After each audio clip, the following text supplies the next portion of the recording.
그래서 우라카미 하루키는 이 작은 이 행복 속에 큰 우주가 담겨 있다는 느낌을 받을 정도로 이 사람은 만족을 한 거죠. 그런데 씨알이 작은 사람들은 이렇게 큰 생각은 없고 그 작은 소확행만으로만 하고 있는 거죠. 그런데 이 자잘한 행복, 그것이 자기 행복의 전부인 줄 알고 소확행 하는 것은 이 세계를 자기가 뭔가 자기 포부와 꿈으로 살겠다는 의지는 없고 그냥 자본주의의 부스러기나 받아 먹으면서 심리적 만족을 행복으로 착각하는 삶을 살겠다는 매우 나약한 태도라고 봐야죠. 이 이상의 삶을 원하는 사람은 물어야 돼요. 나는 누구인가?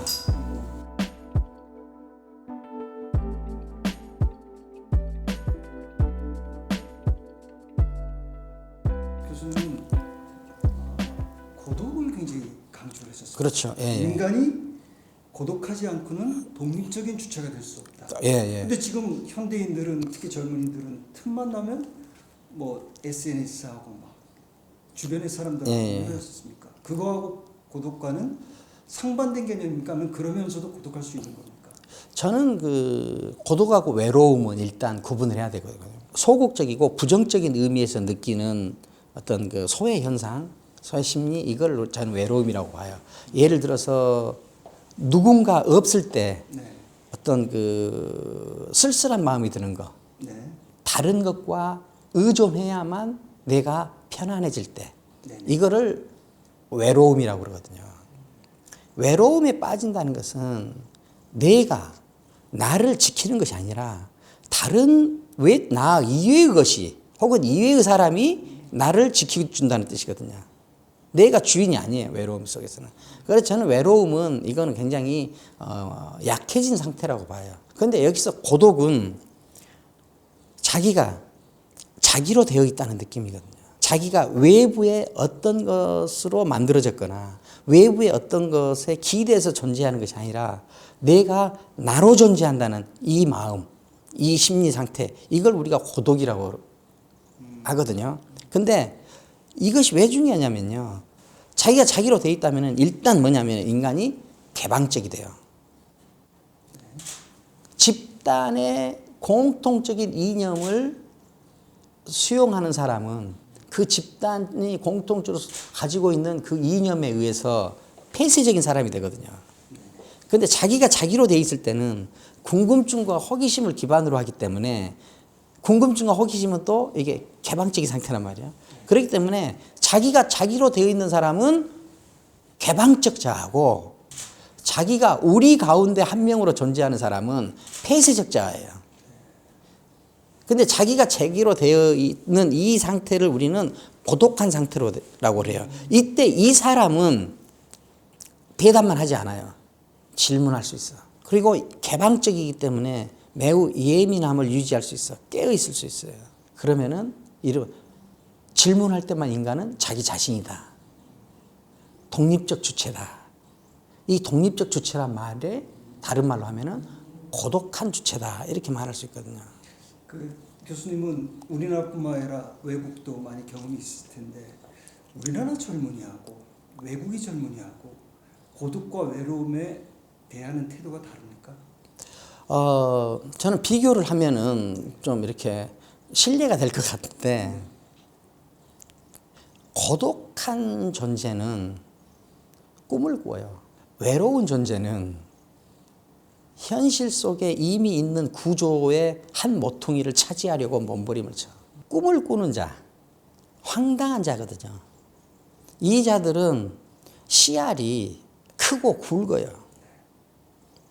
그런데 꿈이 없는 자들은 씨알이 작아요. 자잘해.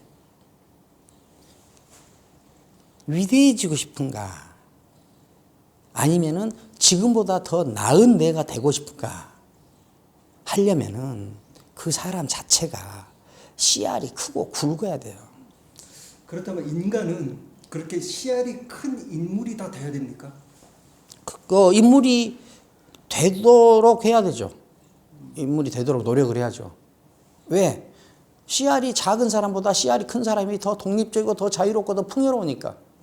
근데 뭐 요즘 젊은이들 뭐 이렇게 얘기하면 안 되겠지만은 뭐 소확행, 예. 작은 거에 행복을 느끼고 뭐 그런 어떤 가치나 이념이나 행복에 대해서 좀 거대한 것보다는 좀 개인적이지 않습니까? 저는 그 소확행이라는 거를 누가 말했는가를 봐야 돼요. 무라카미 하루키가 한 말이에요. 네, 그렇죠. 무라카미 하루키는 이 세계를 노래하는 사람이에요. 이 세계를 노래하는 사람이 어느 날 서랍을 열어보니까, 옷장 서랍을 열어보니까 세탁이 잘 된 와이셔츠가 착착 돼 있고, 네. 양말이 다 빨려서 이렇게 정리가 잘 돼 있고, 그걸 보니까 엄청 행복해. 무라카미 하루키는 이 작은 행복을 연료로 해서 큰 생각을 하는 사람이에요. 그래서 무라카미 하루키는 이 작은 이 행복 속에 큰 우주가 담겨 있다는 느낌을 받을 정도로 이 사람은 만족을 한 거죠. 그런데 씨알이 작은 사람들은 이렇게 큰 생각은 없고 그 작은 소확행만으로만 하고 있는 거죠. 작은 것에 만족하는 것이 소확행이 아니라 작은 것에 만족하는 그 행복을 통해서 내가 우주적 넓이로 커질 수 있다는 것 때문에 소확행의 의미가 있는 거지. 네네. 이렇게 큰 생각은 과 이 작은 행복을 연결시키는 욕망이랄지 용기는 용기가 없으면은 그냥 이 작은 행복에만 만족하게 되는 거죠. 그러면은 무라카미 하루키한테 완전히 속은 거예요. 속은 거예요. 그러면 왜 무라카미 하루키가 소확행, 작은 행복에 그렇게 만족했다? 누가 그랬냐? 무라카미 하루키 정도가 그런 거예요. 그런데 이 자잘한 행복, 그것이 자기 행복의 전부인 줄 알고 소확행 하는 것은 이 세계를 자기가 뭔가 자기 포부와 꿈으로 살겠다는 의지는 없고 그냥 자본주의의 부스러기나 받아 먹으면서 심리적 만족을 행복으로 착각하는 삶을 살겠다는 매우 나약한 태도라고 봐야죠.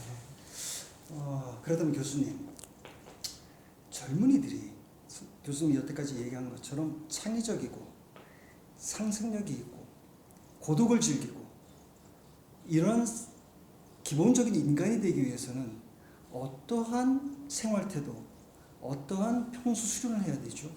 평소 수련에서 모든 명상, 모든 수련의 핵심은 뭐예요? 나를 보는 거 아니에요. 네. 나를 보는 거. 자기를 보는 거예요. 그래서 우리가 인식을 해야 돼요. 인생이 매우 짧다는 걸 알아야 돼. 이 짧다는 걸 알면 이 짧은 인생을 어떻게 살다 갈 것인지에 대한 질문이 나와요. 질문이 만약에 안 나오면은 이 이상의 삶은 없는 사람이에요. 이 이상의 삶을 원하는 사람은 물어야 돼요. 나는 누구인가? 나는 무엇을 원하는가? 나는 어떤 사람이 되고 싶은가? 나는 어떻게 살다 가고 싶은가? 죽기 전까지 내가 완수해야 될 소명은 무엇인가? 이런 묻는 행위도 하지 않으면서 창의적이고 싶다. 또 지금보다 더 잘 살고 싶다 하는 거는 아인슈타인의 용어를 빌리면은 그건 정신분열이죠. 헤르만 헤세는 이렇게 말해요. 모든 인간은 자기 자신 이상이다. 그렇다고 해서 모든 인간이 자기 자신 이상을 도전하거나 자기 자신 이상을 살다 갈 수는 없어요. 자기 자신 이상을 살다 가고 싶은 사람은 우선 제일 출발이 뭐냐? 지금 자기 자신 이상을 욕망해야 돼. 그 누가 해줄 수 있는 문제가 아니야. 오직 그 사람한테.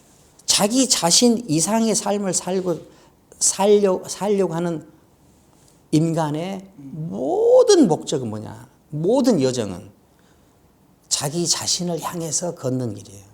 자기 자신을 향해서 걷는다. 그 말은 내가 누구인지를 안다는 거야. 내가 누구인지를 아는 사람한테만 질문하는 능력이 허용이 돼요. 근데 그렇게 좋은 질문을 하기 위해서는 어떠한 노력을 해야 되죠? 좋은 질문, 나쁜 질문 없어요. 질문은 다 좋아요. 질문은 다 좋아. 옳은 질문, 틀린 질문도 없어요. 질문은 나오기만 하면, 자기한테 자각되기만 하면 그건 100%예요. 100점이에요.